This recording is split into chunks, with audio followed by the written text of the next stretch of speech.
Todos encontraram? Tiago 5, verso 16.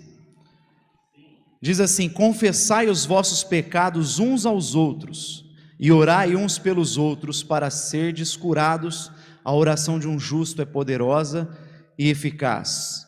Portanto, confessai os vossos pecados uns aos outros, e orai uns pelos outros, para serdes curados. A oração de um justo é poderosa e eficaz.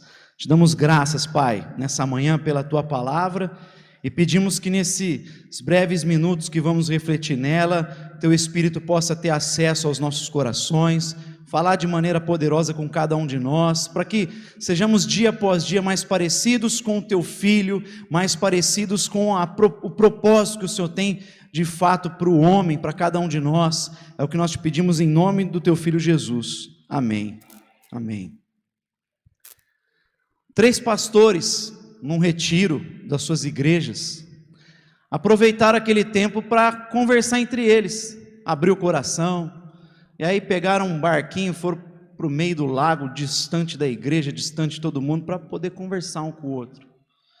E lá pescando, o primeiro pastor falou: eu preciso abrir o coração aqui, eu preciso falar com vocês, estamos entre pastores, e eu preciso confessar para vocês que já há muito tempo que eu estou tendo problema com bebida. Eu tive umas depressões e toda vez que eu me sinto frustrado, eu recorro para a bebida, e aí já está virando um vício. E o segundo pastor: bom, eu queria aproveitar então já e falar que, irmãos, orem por mim, porque eu não estou podendo ver uma moça, eu olho, eu estou com um problema nos meus olhos. E o terceiro abaixou a cabeça assim: o que foi, irmão? Qual que é o teu problema?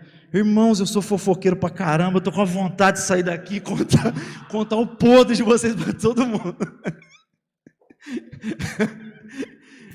Embora seja uma piada, ela aponta para nós um de vários fatores que inibem da gente receber uma bênção, da gente desfrutar de um processo terapêutico, que é o da confissão, é o mandamento da confissão. E muitas vezes há fatores que nos inibem, que nos impedem de progredir, de receber e desfrutar dessa bênção. Embora Tiago coloque esse texto que nós lemos, esse versículo, ele esteja inserido em um contexto onde Tiago fala de acertos de relações problemáticas, porque a carta inteira ele fala de acepção de pessoas que não deveria acontecer na igreja, tratar com desdém o pobre, tratar de maneira boa o rico. Ele fala nesse próprio capítulo 5, no início, dos ricos, ai dos ricos que exploram os trabalhadores. Então tinham relações problemáticas.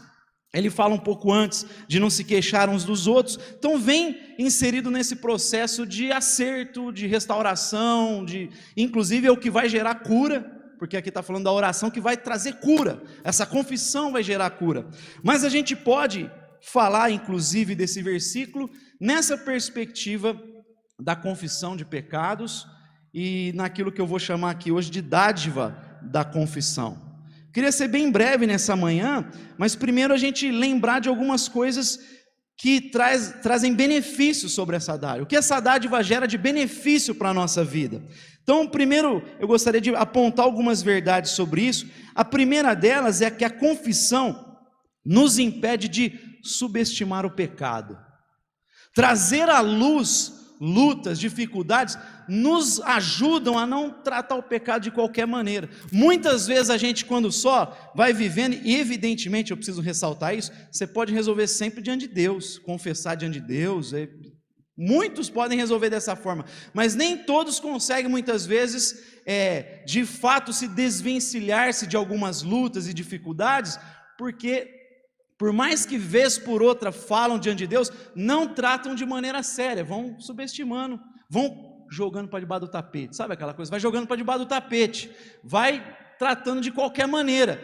Quando a gente encara o pecado e confessa, a gente começa a tratar a coisa com seriedade e a gente pode se ver livre, pode se ver crescendo e pode receber essa saúde e essa cura. Então a primeira coisa, a confissão nos impede de subestimar o pecado, mas eu diria também que a confissão, ela nos ajuda a encarar o pecado assim de forma objetiva, você lidar com o problema mesmo. Você tem que, quando você traz a luz para alguém especialmente, aí você está encarando o negócio, você está lidando com aquele negócio, você está se mostrando interessado em resolver aquele negócio. Então, uma das virtudes da confissão é fazer com que a gente de fato encare o problema que a gente tenha, olhe para o nosso coração de uma maneira sincera, aquela análise do coração que o salmista fala. Ele sonda, o Senhor sonda o meu coração. E como eu falei, você pode fazer isso tranquilamente diante de Deus apenas, mas é um exercício de sinceridade. Agora, diante de um irmão querido, de alguém maduro na fé que está te ajudando, você está trazendo ainda mais seriedade e objetividade, porque a outra pessoa envolvida naquilo, no processo de cura. Então você encara de maneira real o problema, você faz uma análise séria do seu coração. Eu diria também que a confissão coopera para o fortalecimento da interdependência. A igreja é um corpo composto de muitos membros, e o processo que Paulo diz é que a igreja tenha essa interdependência. Não é você depender de um irmão, depender de um líder, todos nós dependemos uns dos outros. Essa é a ideia das Escrituras. Por isso é tão importante a congregação dos santos, a comunhão dos santos, porque a gente depende, a gente precisa um do outro. Não é o que Paulo diz: se um membro sofre, todo mundo sofre. E aqueles membros que a gente acha que são menos importantes, é aqueles que a gente deve dar maior honra. A gente deve dar maior honra para esses daí. Porque a gente sabe, às vezes você menospreza lá o seu dedinho, mas bate ele na cômoda de madrugada, quando você vai tomar uma água, que aí seu corpo inteiro vai gritar, vai sentir. Exatamente isso. E quando a gente exercita esse mandamento, esse imperativo, essa dádiva da confissão, a gente está fortalecendo mais essa consciência de dependência mútua. Nós dependemos uns dos outros. Inclusive vai fortalecendo outros. Obrigado, Vanessa. Vai fortalecendo outros para agir dessa forma, e nós vamos nos tornando uma igreja muito mais saudável, e que confia muito mais uns nos outros, a ponto de rasgar o coração, porque não tem nenhum querubim aqui dentro, porque todo mundo erra, todo mundo peca. Agora, se a gente encara o nosso problema, e tem a seriedade de encará-lo, e a maturidade de lidar uns com os problemas dos outros, a gente vai se tornando cada vez mais uma igreja saudável, amém? Então ele ajuda a essa consciência de interdependência. Mas a confissão também torna a nossa caminhada muito mais leve. Na carta aos Gálatas, Paulo vai dizer no capítulo 6, verso 2, levai as cargas uns dos outros. E é claro que aqui está envolvido sofrimentos, dificuldades, uma série de coisas, mas a gente pode colocar inclusive sofrimentos advindos de lutas aí que a gente não trata. E quando a gente coloca, a gente vai se tornando mais leve a caminhada. Você pôs para fora um negócio que está te atormentando há tanto tempo, uma dificuldade em perdoar alguém, que você coloca para fora, parece que você sai leve, tranquilo. Levai as cargas uns dos outros, é um mandamento da palavra de Deus. Então a gente se torna mais leve. E por fim, nessa primeira parte, a confissão, ela é terapêutica, porque Tiago fala que a cura, gera cura. A confissão, a oração e a oração da fé curará o doente. Se ele tiver cometido pecados, serão perdoados. Então é um processo terapêutico. Metade dos problemas em clínicas com psicólogos é você confessar o seu problema. 50% do processo de cura é você colocar para fora. E é por isso que a gente vê a história de Ana isso acontecer. Enquanto ela armazenou a angústia dela no coração, porque não podia ter filhos, era estéril, e o texto de 1 Samuel diz que a rival dela provocava ela o tempo todo, porque ela tinha filhos e Ana não tinha, mas Ana foi guardando no coração, guardando, e toda vez que você guarda uma mágoa no coração, isso envenena a tua alma, pode ter certeza disso. Ana só fez mal para ela mesma, porque ela guardou a mágoa para si, ela perdeu a visão de Deus, ela perdeu a visão do marido, que tratava ela bem, e a visão dela mesma, porque ela não comia, não se alimentava, ela começou a não cuidar da própria saúde, da própria vida. Mas no momento que ela coloca para fora, o texto diz, o semblante dela muda, automaticamente o semblante dela mudou. Porque quando a gente pega lágrimas e guarda, vira um veneno, mas quando você coloca diante de Deus, se transforma em vinho. Deus pode reverter. É um processo terapêutico, Tiago está dizendo, e a gente vê isso na história de Ana. Provérbios capítulo 28, verso 13 diz, quem esconde os seus pecados não prosperará, mas aquele que confessa e abandona alcançará misericórdia. Ou em outras versões, o pecado apodrece os ossos, Quando você vai guardando, você vai adoecer. Pode ver quanta gente que nós olhamos e falamos, nossa, que pessoa bacana, ela não é de briga, ela não tem boca para nada. Você pode ver que geralmente esses daí adoecem muito mais rápido. Porque por um lado ele evita conflitos, mas por outro ele está guardando, e está adoecendo a si mesmo. Em relação a pecados, é uma coisa ainda mais grave. Então, o processo de confissão, ele é terapêutico, ele melhora, aperfeiçoa, nos faz alcançar misericórdia, graça, saúde. E embora a gente veja essas dádivas da confissão na nossa vida e para a vida da igreja, é curioso porque quando a gente olha para a igreja evangélica, o quadro ele é preocupante há muitos anos. Eu me lembro do finado reverendo Robson Cavalcante, citando uma pesquisa feita em clínicas psiquiátricas, em sanatórios, e dizia lá que a presença de evangélicos era maior do que a de católicos, mesmo os católicos sendo muito mais numerosos do que nós. Eles acreditavam que o que aliviava e tornava esse quadro possível era porque os católicos, com todas as críticas que a gente possa fazer ao sacramento, eles têm o confessionário. A gente pode tecer as críticas àquilo lá, mas é um lugar que o cara pelo menos fala, coloca para fora e tira aquilo lá e vai embora um pouco mais tranquilo. Não sei se resolve, mas tem esse escape ainda. E segundo os estudiosos, o quadro era justamente por conta disso. Porque qual o sentido de uma igreja evangélica bem menor ter muito mais gente nessas clínicas, né, em sanatórios? Então eles têm esse escape, o católico.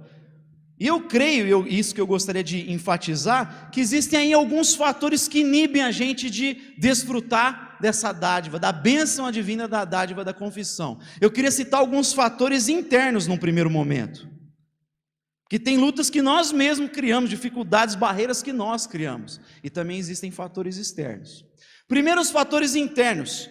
Uma das coisas que nos dificulta, que impede, que inibem de nós exercermos esse mandamento, é aquela busca por autopreservação da nossa imagem. Parece que às vezes a gente está na igreja há muito tempo e construiu uma imagem, e a gente tem um medo absurdo de macular a nossa imagem. E no fenômeno das redes sociais, então, é um negócio impressionante.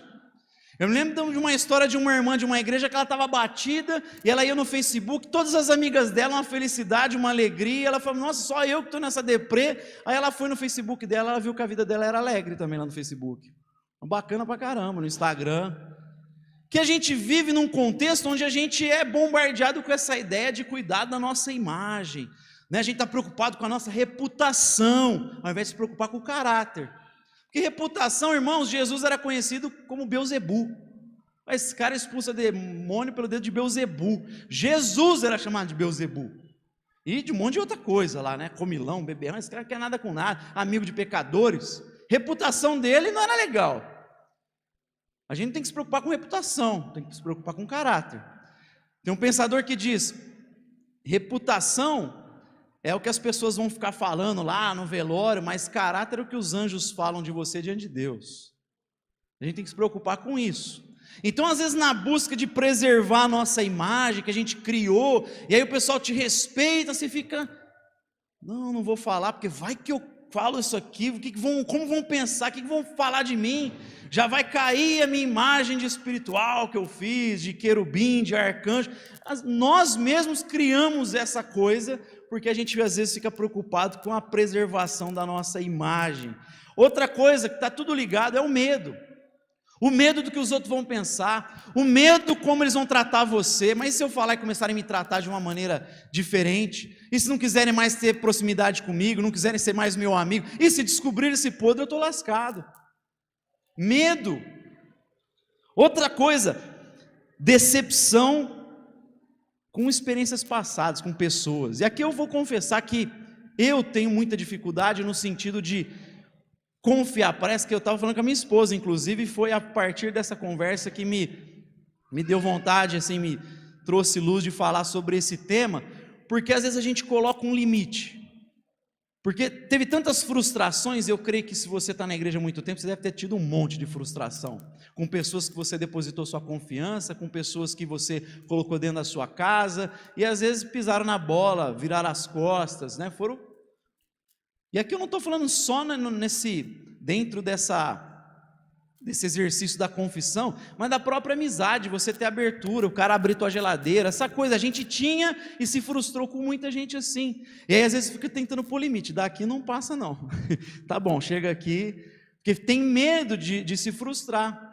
Estava o Fernando com a Jennifer ontem, eu falei para eles isso, a gente fica meio, ele falando de um amigo nosso que tem essas dificuldades, porque você se frustra e fica com medo de uma nova frustração. Como é que eu vou reagir se eu tiver outra frustração? E a gente vai criando limites, ou daqui não passa, é um outro problema que nós criamos. Mas tudo isso tem raiz no orgulho, evidentemente. Tudo isso aqui está enraizado no orgulho. E o orgulho, meus irmãos, é uma desgraça. C.S. Lewis, no livro Cristianismo Puro e Simples, ele fala assim: todos os males que a gente tem, o diabo trabalha a partir da nossa natureza terrena, mas o orgulho vem direto do inferno. Ele fala, e o diabo nos engana com orgulho, porque ele fala assim, muitas vezes você vê professores e pais tentando fazer os filhos e os alunos vencerem alguma dificuldade, algum problema, algum pecado, baseado no orgulho. Então não é difícil você ver um professor fazer os alunos vencerem a preguiça, apelando por orgulho deles. Eu duvido que você é capaz de fazer isso. Quero ver se você consegue chegar. Aí ele fala assim, é a mesma coisa de você tentar curar uma frieira colocando um câncer, porque você fala, venci um vício, superei uma dificuldade, mas não foi através de uma ação de Deus, uma entrega, foi através do orgulho. Então o orgulho é uma desgraça, a gente acha que está superando dificuldades, mas a gente está movido pelo orgulho, e o diabo se aproveita disso. Mas eu gostaria de falar agora, se existem esses impedimentos, esses fatores inibidores internos, tem muitos externos. E muitas vezes, como igreja, a gente constrói coisas que matam a vida das pessoas. O primeiro fator externo, com certeza, é o ambiente legalista.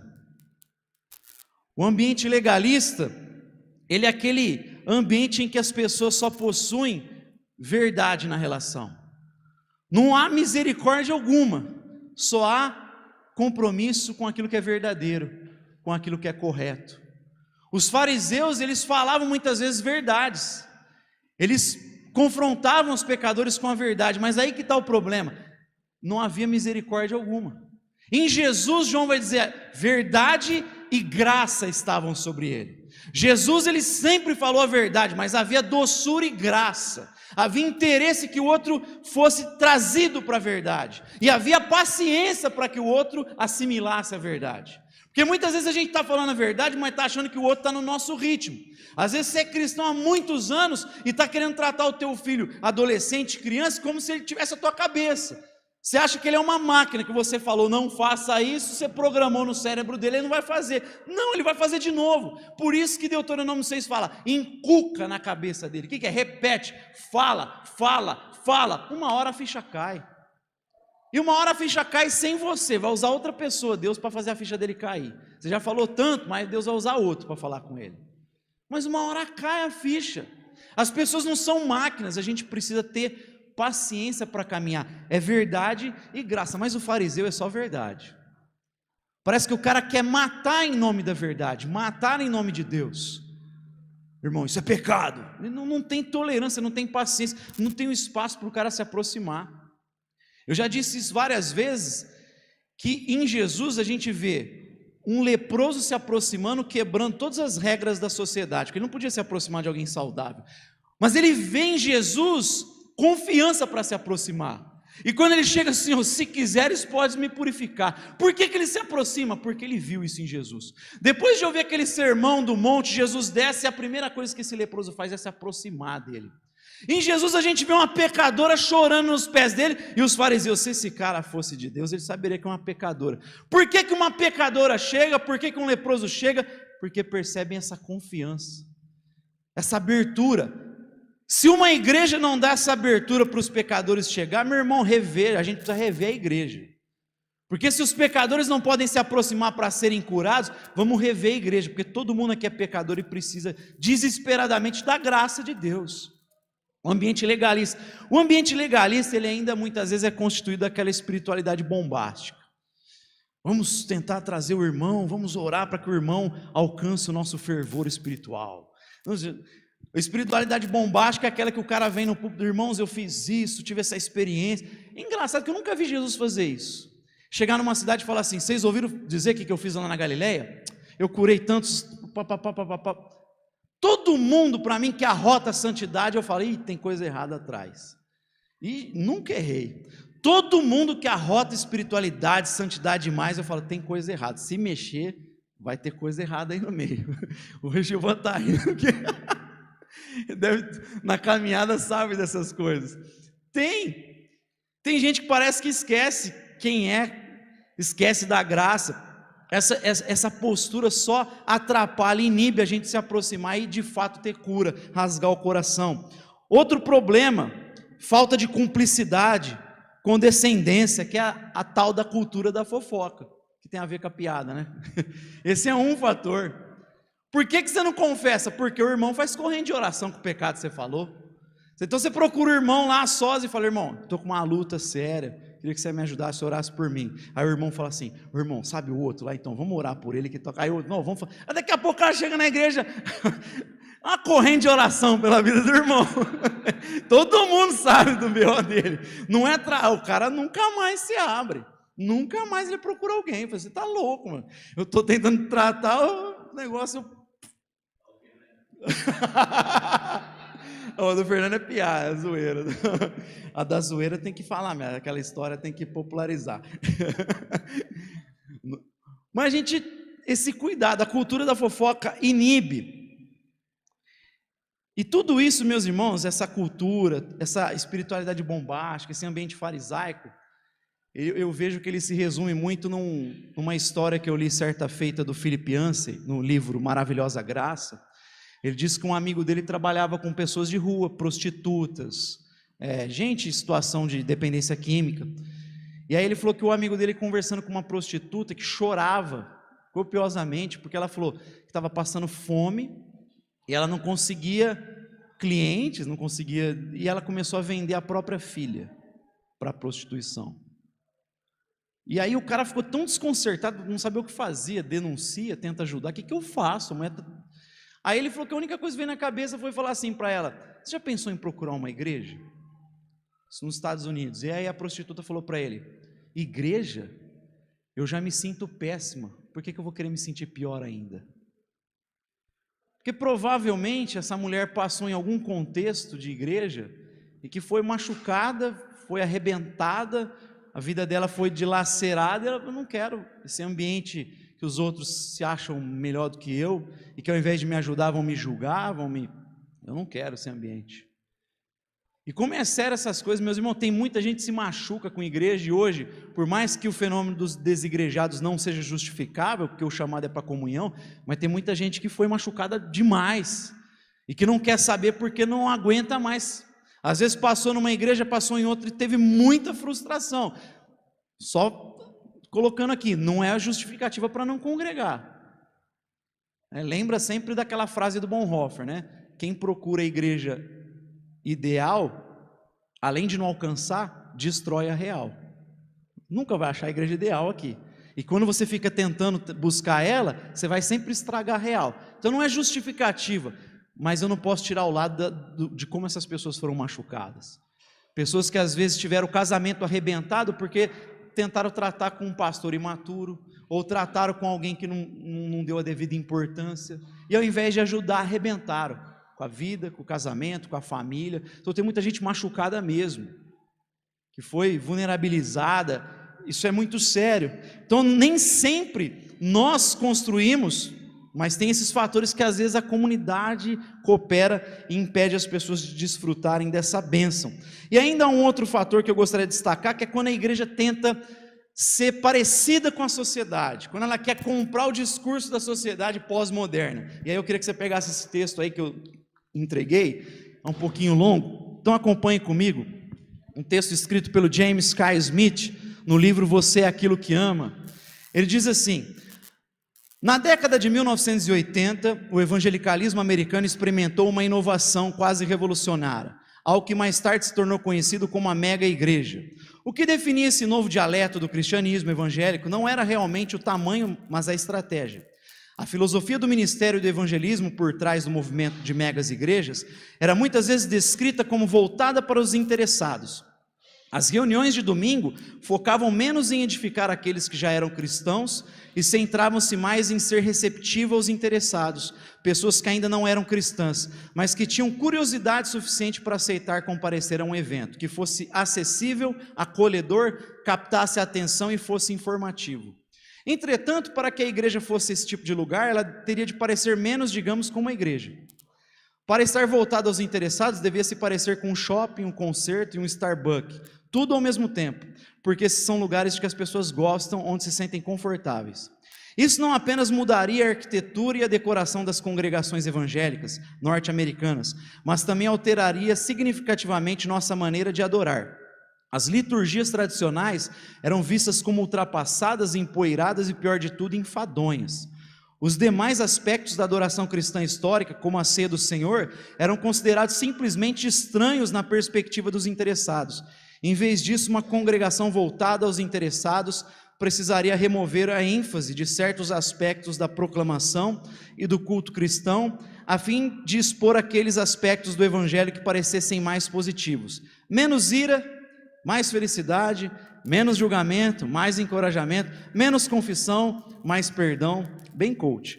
Um aspecto comum do culto cristão tradicional que foi cortado das congregações voltadas aos interessados foi a prática da confissão coletiva do pecado. O culto histórico sempre incluiu uma confissão pública e coletiva de nossos pecados.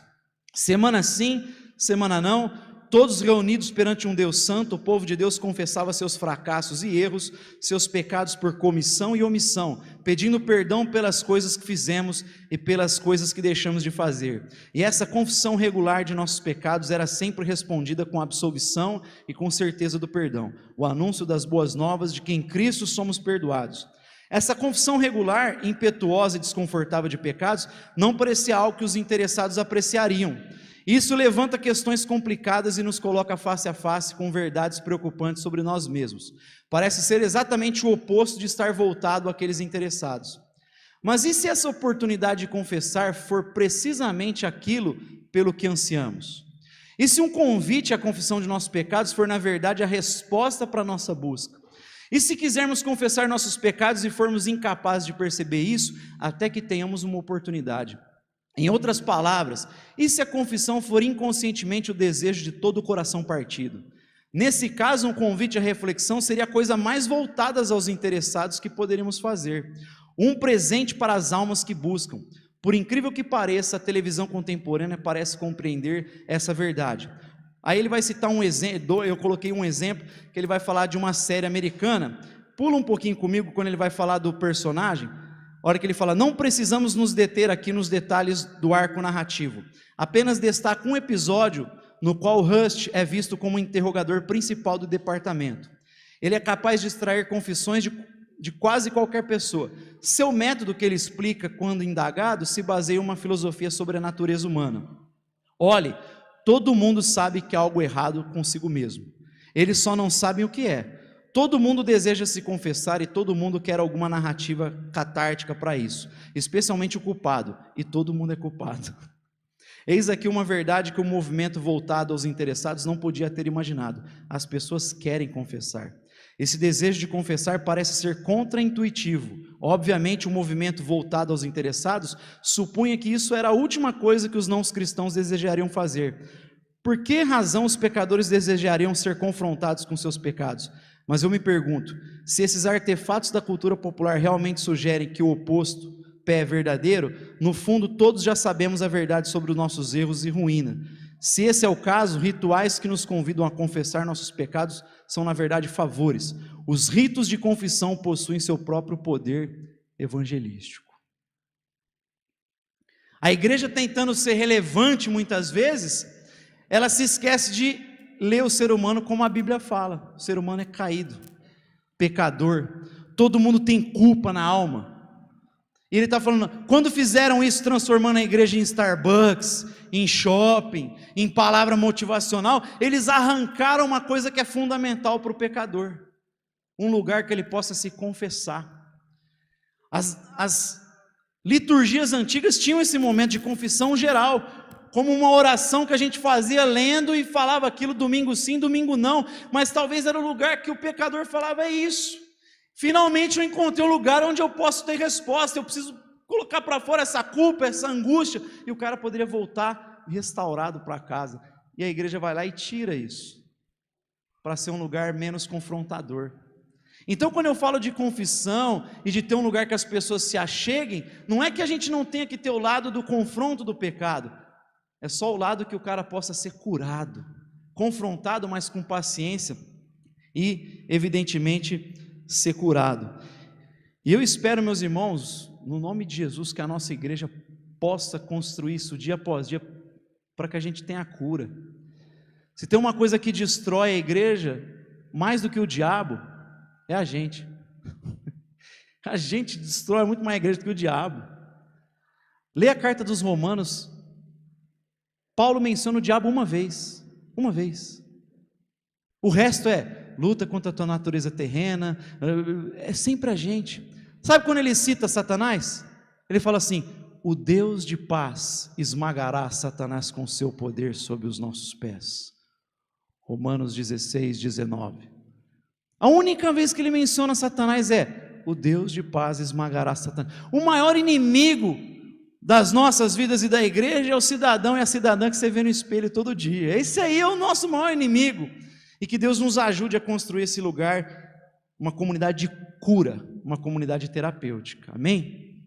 Pai Santo, colocamos nossas vidas diante do Teu altar, pedindo misericórdia, pedindo a Tua graça sobre as nossas vidas, que o Senhor nos ajude a vencer qualquer tipo de orgulho que porventura nos amarre, nos prenda, que o Senhor nos ajude a construir uma igreja onde haja confiança e, além de confiança, a maturidade necessária em cada um de nós, para que a nossa vida possa ser alvo da Tua graça, da Tua cura, da Tua misericórdia, para que cada um de nós, pecadores, encontremos sempre cura, descanso, refrigério.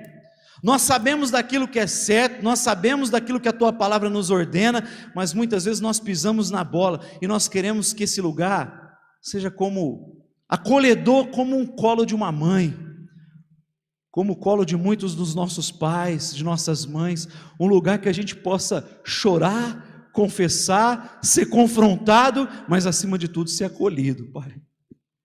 Nos ajude a construir uma comunidade acolhedora, cheia de doçura, de graça. Não relativiza o pecado, mas tem doçura, tem amor no coração, e diz, chega aqui porque você é só mais um pecador no meio de outros que estão lutando pela graça de Cristo Jesus. Nos ajuda a viver o Teu amor, Pai. E que esse lugar seja marcado pelo Teu amor, que possa dissipar todos os medos da nossa vida, porque assim como o Teu amor nos recebe, que esse amor possa transbordar sobre nós e as pessoas sentirem-se acolhidas. Nós pedimos isso para o louvor e glória do Teu santo nome. Amém.